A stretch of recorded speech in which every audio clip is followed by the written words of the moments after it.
Here with Seth Curry of the Philadelphia 76ers having a career year. And Seth, I want to start here, obviously, with your team. Transitioning to Philly has been probably one of the best things, arguably looking from the outside for you, being in a position where you seem to be that perfect complement to Ben Simmons, to Joel Embiid. And so for you, how has your experience been transitioning and that translating to so much success on the court? It's been great. It's kind of been a blessing in disguise. I didn't necessarily want to get traded. I had a great year last year with the Mavericks. But like you said, I stepped into a great situation. I was able to kind of expand my role, a situation where I could come in and start right away and come to a great, talented team. 2 all-stars, like you said, and Joel and Ben and Tobias, another great piece. And then a vet coming off a championship in Danny in that star lineup. So we got a great team, and I've been able to give a lot of freedom. We're off to a great start this year.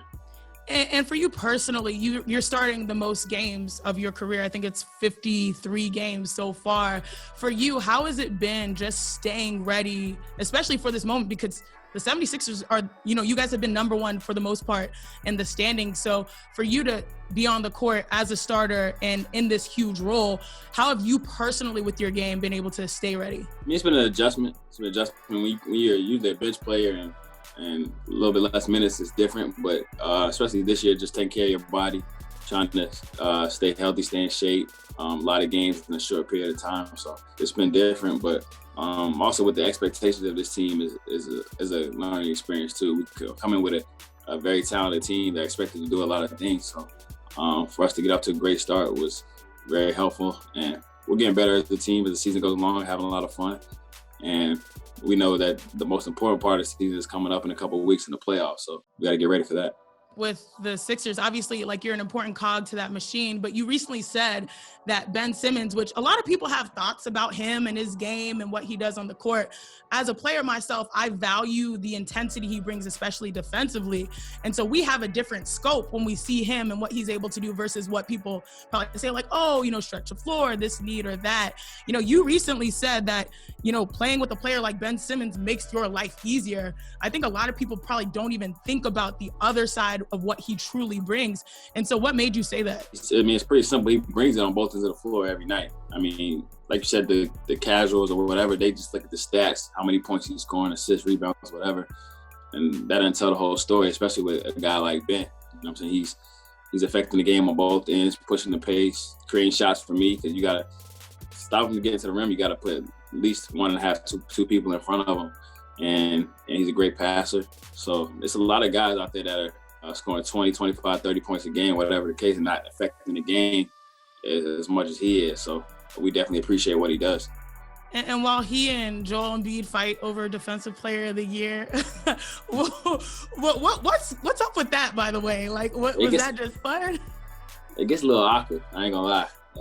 It's two of the best defenders in the league, obviously, and they both want to win it. But I think Joe's in the MVP race, so we're going to give him that. And then we're going to give Ben the Defensive Player of the Year. So, no, it's just two guys who love to compete and are great defensively, so it's fun. What have you seen in Joel that has made this season so special for him? I mean, he's getting more experience. I mean, he's growing in the league, getting older, learning what it takes to win, what it takes to be good every night. He's obviously taking care of his body better than ever this year.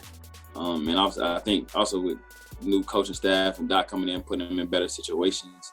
I think our team is just together as a unit. We all need each other, and obviously Joe's the main cog in that engine. And let's talk about that. New coaching staff, new experience for you, not only with, a new coach, but that coach happens to be your father-in-law. How has that been, trying to balance that relationship, but also we all know, I play with my sister. When it comes to hoop, we all have the same drive. I always say that it's better for me because I know I've got my literal sister out there and no one wants it more than family. And so for you to experience that dynamic with your father-in-law being your coach, y'all are top of the Eastern Conference standings, doing great things. How has that personal relationship with you and Doc been? It's been smooth. Honestly, I was a little hesitant when I got traded and I knew he was going to be my coach. I didn't know how it was going to go. But it's been smooth as ever.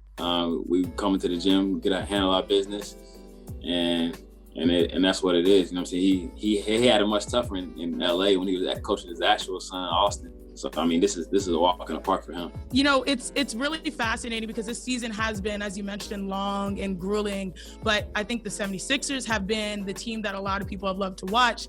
And one of the fun matchups involved, obviously, your brother, Steph. What was that matchup like with Steph? Obviously, I think he dropped 49. It was a tough night at the end, but it's always fun when we match up, especially because we actually match up. I guard him, he guards me. It's competitive. I mean, we know each other's games more than anybody in the world, playing one-on-one our whole lives, watching each other's games throughout our career. So I know his tendencies, he knows mine. And I had my moments on him where I was good, but I mean, a guy like him, he's gonna get going eventually, and that's what he did to us that night. But like I said, it's competitive as ever. And it's great for our families to watch. I'm sure you know this, like your parents can turn on that TV or come to the game and watch their kids at the highest level playing against each other. There's nobody happier. There were no beefs in the family group chat after? Like, you know, that halftime shot, like, it was a little spicy? Nah, no beef. She said a couple of things to me during the game, and you know what I'm saying, little jabs here and there. But what do you say? I don't even remember, honestly. Honestly, it's usually Draymond out there that's talking the most. He's Steph Cooker.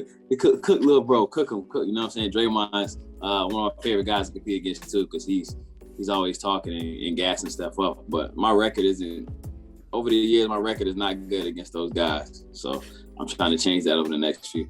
Look, that's you and me both. I took some heavy L's my first 5 years in the league going up against the Sparks. But hey, it got us better, and we still here, and you're having a career season, and I think that's a part of it, you know, having that family motivation. Now, after the game, Steph said that you are actually in his head, you know, the toughest person to defend him. And I totally understand what that means, because it's one thing to like play against someone that is talented. It's another thing for that person to be talented, to be your sibling. And so it's always like a little bit of more like added pressure. What do you think he meant behind that? There's probably a couple elements to it. One, like I said, I know his tendencies. I've been playing against him my whole life. I know his moves and what he likes to get to. So I'm sure that's in the back of his head. But also I'm his little brother. He got a little extra motivation, extra pressure. He don't want little brother to beat him or shut him down and have a night against him. So it's just a different element. And also, like, it's tough because, you know, every other game throughout the year, I'm rooting for the Warriors. I want him to play well. And he wants me, the same with me, he wants me to play well every other night. And you got to flip the switch on this night. And you want him to have a bad game, you want to beat him. So that's tough in another sense. Yeah, it's a really mental game that us siblings have to play. And guess what? I resonate a lot with you in that regard, but I do think it brings out the best in all of us. And it's been really fun to see. You know, honestly, that matchup was so much fun for what you had been doing and bringing to this team. And let's just say this, all right? Your team's doing all right. Like, overall, you know, the standings, you know, you guys have a little swag. Playing is on the other side, but obviously he will have a lot to say about that. But I think a lot is going your way as well. You know, what are your expectations for the rest of the year? I know it's been a challenging season. You guys are dealing with the playoffs, a lot of pressure, but also a lot of growth on your side with the 76ers. What is your team's mindset when you step into a locker room each and every night to finally prove that you guys are able to get over the hump this year?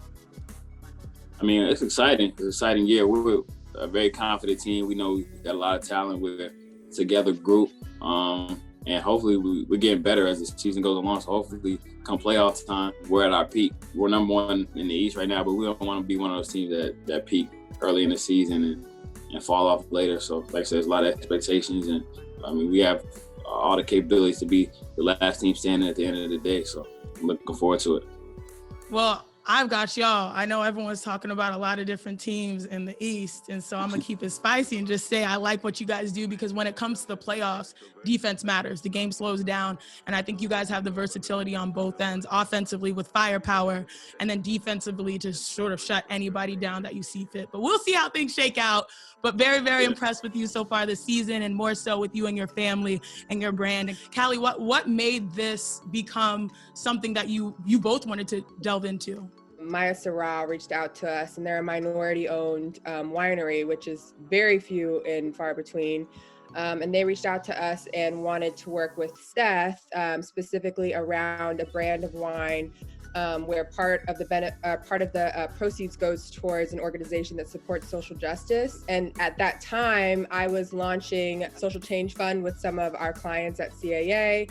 Eventually it grew past CAA, and now we have clients regardless of agencies. And so it kind of just all aligned at the same time. They were looking for that, plus they wanted to work with Seth. So the wine Triskelion is Seth and I's wine, and it benefits the Social Change Fund.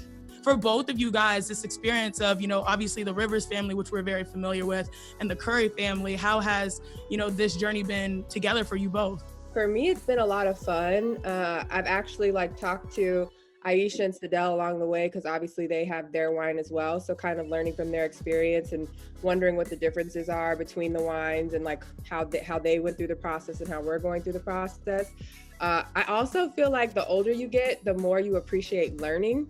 So just learning more about the wine industry and the business and how it's made and the different ways it's made. It was super interesting for me. And then it obviously benefiting the Social Change Fund just made it all the better for me. So it's been fun. And Seth and I actually do work together a lot, but it was nice to have our own, I think it's our first product together. So cool to have something together. Yeah, it's been dope. It's been dope. She's kind of the alpha, so I let her take the reins and call out of the shots, which makes it a lot easier on me, and I just co-sign and approve a lot of stuff. But it's been cool to like she said, learn and just take on a new journey. I love this. Off the court, she calls the shots. On the court, you take the shots. I see you, Seth. Okay.